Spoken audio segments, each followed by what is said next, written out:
দিনটা ছিল 23রা জুন, অর্থাৎ লোকনাথ বাবার তিরোধান দিবস।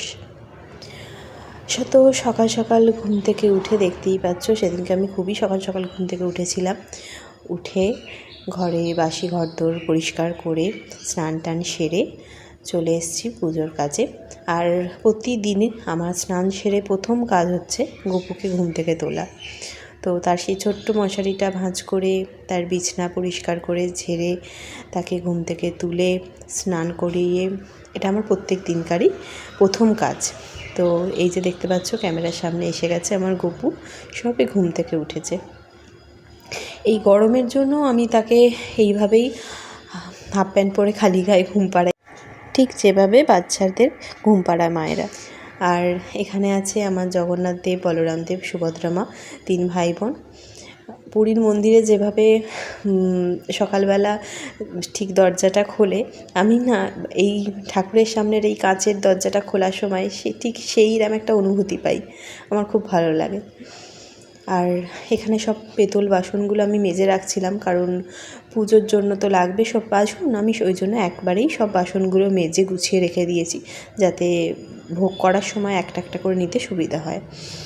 আর এখানে সব রয়েছে কাঁচা আনাজ, ফল, মুদিখানার সব জিনিসপত্র, মিষ্টি, ফুলমালা, সমস্ত কিছুই আগের দিন রাত্রিবেলা আমি এনে গুছিয়ে রাখতে বলেছিলাম। তো শ্যামলদাকে বলে দিয়েছিলাম, শ্যামলদা সব এনে দিয়েছিল, আর আমি সব ভাগ ভাগ করে গুছিয়ে রেখেছিলাম। আর এখন দেখতেই পাচ্ছ সবজিগুলো ধুচ্ছি, কারণ না ধুলে তো উপায় নেই। আর আমি সকালবেলাই সব সবজিগুলো ধুয়ে কেটে রেখেছিলাম।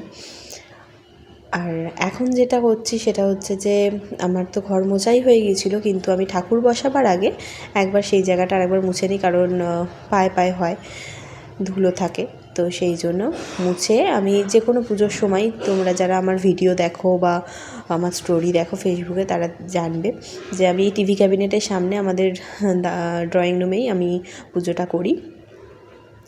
আর পরিষ্কার করে জায়গাটা মুছে নিয়ে গঙ্গা জল ছিটিয়ে আলপনা দিয়ে চৌকি পেতে তারপর আমি ঠাকুর বসাই। তো প্রতি বছর আমি বিয়ের আগেও লোকনাথ বাবা তিরোধান দিবস পালন করতাম, কিন্তু বিয়ের পর আগের বছরও করেছিলাম।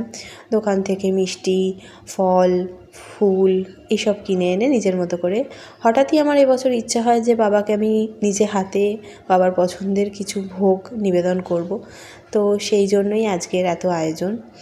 আর এই যে যেটা পাতনটা পাতলাম, এটা কিন্তু পাতন নয়, এটা হচ্ছে উড়নি। আমি লোকনাথ বাবার যেহেতু সাদা রং পছন্দের, তাই আমি শ্যামলদাকে বলেছিলাম একটা সাদা উড়নি নিয়ে আসতে, কিন্তু ও বেচারি ছোট উড়নি পায়নি, বড়। আর আমার মূর্তিটা লোকনাথ বাবা দেখতেই পাচ্ছ কত ছোট্ট সাদা মূর্তিটা। তো সেই জন্য আমি এই পাতন করে ফেলেছি, উড়নিটা আর উড়নি হিসাবে দিতে পারিনি, ওটা পাতন করে ফেলেছিলাম। আর এই যে ফটোটা লোকনাথ বাবা দেখতে পাচ্ছ, এটা অনেক দিনেরই পুরনো ফটো। এটা আমার ননদ, আমার শাশুড়ি আগে পুজো করতো, এখন আমি এই ফটোটা আর তার সাথে এই ছোট্ট মূর্তিটা দুটো একসাথে পুজো করি। আর এখন আমি গপুকে জামা পরিয়ে, ফুল দিয়ে, বাঁশি, মাথার মুকুট সমস্ত কিছু দিয়ে গপুকে সাজাচ্ছিলাম। আর তারপরে লোকনাথ বাবাকেও সাজিয়ে দিয়েছিলাম ফুল, বেলপাতা, মালা দিয়ে। আমি যেরকমটা পারি নিজের মতো করে আমি চেষ্টা করছিলাম। আর সকালবেলা যেহেতু একদম সকাল পর্যন্ত আমি না খেয়েছিলাম, তো আমি খাওয়ার আগে পর্যন্ত আমি গপুকে আগে খেতে দিই, আর তারপরেতে লোকনাথ বাবাকেও তার পছন্দের মিছরি জল দিয়ে তারপরে ফুলমালা দিয়ে সাজিয়ে তারপর আমি একটু শুকনো কিছু খেয়েছিলাম। ভোগ করব বলে সেভাবে কিছু খাইনি আমি। তো এই যে দেখছো, আমার নিজের মতো করে মালা দিয়ে আমি সাজাচ্ছিলাম। আর সকাল সকাল যেহেতু মালা দিয়ে সাজাবো, সেই জন্য আগের দিনই ফুলমালাটা এনে রেখেছিল। নিজে হাতে সাজিয়ে যে কি মানে তৃপ্তি, সেটা ভাষায় প্রকাশ করা যাবে না। লোকে ঘুরতে বেড়াতে গেলে, নতুন কিছু কিনলে যতটা খুশি আনন্দ পায়, আমি সত্যি কথা বলতে মন থেকে আমি সব পুজোর সময় নিজে হাতে সাজানো, নিজে হাতে সমস্ত কিছু করে আমি যে শান্তি বা যে আনন্দটা পাই, সেটা আর কিছুতে আমি খুঁজে পাই না। সেই যে আনন্দ, সেটা আমি আর কিছুতে খুঁজে পাই না। তো চলো, কথা বলতে বলতে দেখো আমার একটু একটু করে কাজ এগিয়ে যাচ্ছে। আমি সব সবজিগুলো কুটে রেখে ওপরে গিয়েছিলাম আমি আমাদের ঠাকুর ঘরে পুজো করতে, সেটার আর ভিডিও করা হয়নি। আর দিদিভাই এখানে আমার সবজিগুলো ততক্ষণ ভাজছিল। আর তারপরেই আমি করছিলাম সেটা হচ্ছে যে গরম জলে সব রকম সবজি দিয়ে, সন্দক লবণ দিয়ে, তারপরে এই গোবিন্দভোগ চাল দিয়ে যেটা তৈরি হচ্ছে সেটা হচ্ছে বাবার সবথেকে পছন্দের বাল্যভোগ। আর বাল্যভোগের শেষে এই ঘি দিয়ে তারপর নামিয়ে রেখেছিলাম। বাল্যভোগের পরই যেটা করেছিলাম সেটা হচ্ছে যে সাবুর পায়েস। আমার খুব ইচ্ছা ছিল যে বাবার যেহেতু পছন্দের এইটা, আমি এই জন্য সাবুর পায়েসই করে দেবো। তো সাবুর পায়েস হয়ে গেল। তারপরে করলাম হচ্ছে খিচুড়ি, গোবিন্দভোগ চালের খিচুড়ি। আর তারপরে আর একটা রান্না হয়েছিল যেটা হচ্ছে এই সামনেই যেটা দেখতে পাচ্ছ, কাটুয়া ডাঁটার চচ্চড়ি। সেটা মামনি করেছিল, তখন আমরা এদিকে ভিডিও করছিলাম বলে আর ওই চচ্চড়িটার ভিডিও করা হয়ে ওঠেনি। তো ভোগ নিবেদন করে বাবাকে নিজের মতো করে আলপনা দিয়ে ভোগগুলো সামনে সাজিয়ে দিয়ে তারপরে আরতি করছিলাম। আর আরতি করার আগে অবশ্যই আমরা লোকনাথ বাবার যে পাঁচালি আছে, যে মূল মন্ত্র, তারপর পুষ্পাঞ্জলি মন্ত্র, সেগুলো সব আমি আর আমার দিদিভাই ছিল, দুজনে মিলে সেগুলো সবই পাঠ করেছি, পাঁচালি শুনেছি, তারপর আরতি করেছি।